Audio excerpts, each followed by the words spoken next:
शिक्षक बहाली को लेकर के लगातार सवाल उठते रहे हैं, लेकिन जैसे ही कैबिनेट की मुहर लगी, अभ्यर्थियों के अंदर जो उत्साह था वो उमड़ कर सामने देखने को मिला और काफ़ी खुश भी थे। लेकिन अचानक जो नियमावली के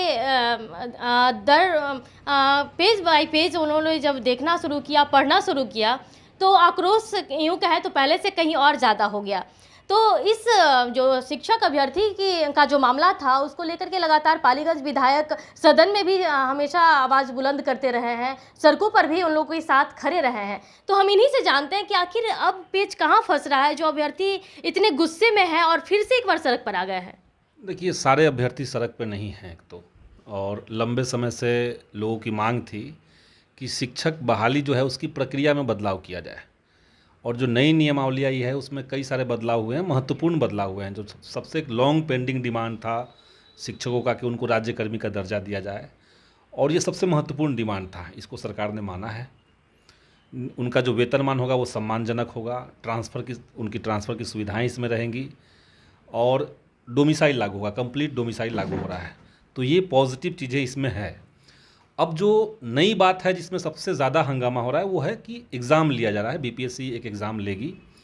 और देखिए, वो इसलिए आया है क्योंकि जो हाल में सीटेट की परीक्षा हुई थी उसमें बड़े पैमाने पर सेंटर मैनेज का मामला सामने आया था। सरकार के पास इसका रिपोर्ट है।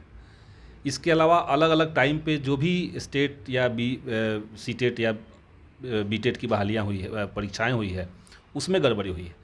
हम तो ये मान रहे हैं कि सरकार को जो स्टेक होल्डर्स हैं इस मामले में, वो चाहे शिक्षक अभ्यर्थी हों या जो पहले के नियोजित शिक्षक हैं, उन सबसे एक बार बात करनी चाहिए थी। अगर आप कुछ नया ला रहे हैं और इतना बड़ा ला रहे हैं तो एक बार बात करके इसको लोकतांत्रिक तरीके से तय करना चाहिए था।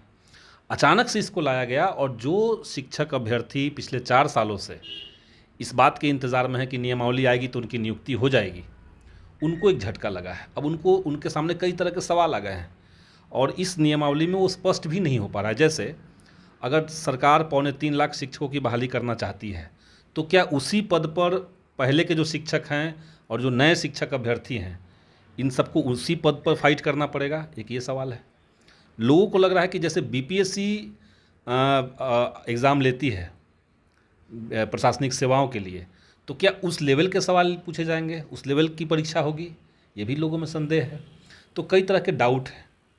ये भी छात्रों को लग रहा है कि भाई पहले से ही 4 साल आपने विलम्ब कर दिया, अब इस परीक्षा की आप बात कर रहे हैं, परीक्षा का अनाउंसमेंट करेंगे, फिर परीक्षा लेंगे, पेपर लीक हो जाएगा अगर, तो क्या करेंगे, फिर लंबा समय लग जाएगा। तो ये छात्रों के बीच में आक्रोश का बड़ा कारण है।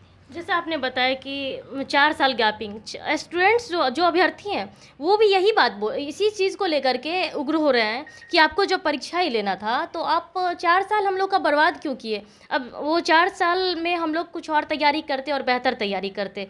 लेकिन अचानक आप दूसरा बात ये भी है उन लोगों का कि बीपीएससी के थ्रू सरकार परीक्षा लेने की बात कर रही है। तो बीपीएससी में तो पहले भी पेपर लीक कांड ये वो होते रहा है। तो क्या इसका कौन गवाही देगा कि आगे जो परीक्षा होगी वो पारदर्शी तरीके से होगी? देखिए, हम लोग का एक डेलीगेशन, सीपीआईएमएल का एक डेलीगेशन, कल हम लोग शिक्षा विभाग गए थे, बात किए थे हम, और कई सारी चीज़ों को क्लियर करवाने की हम लोगों ने कोशिश की।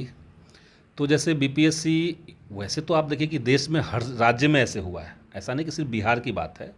देश के अलग अलग राज्यों में अभी हाल फिलहाल में आप देखिए कि तेलंगाना में, वहाँ पे मैट्रिक एग्ज़ाम का पेपर सारा लीक हो गया।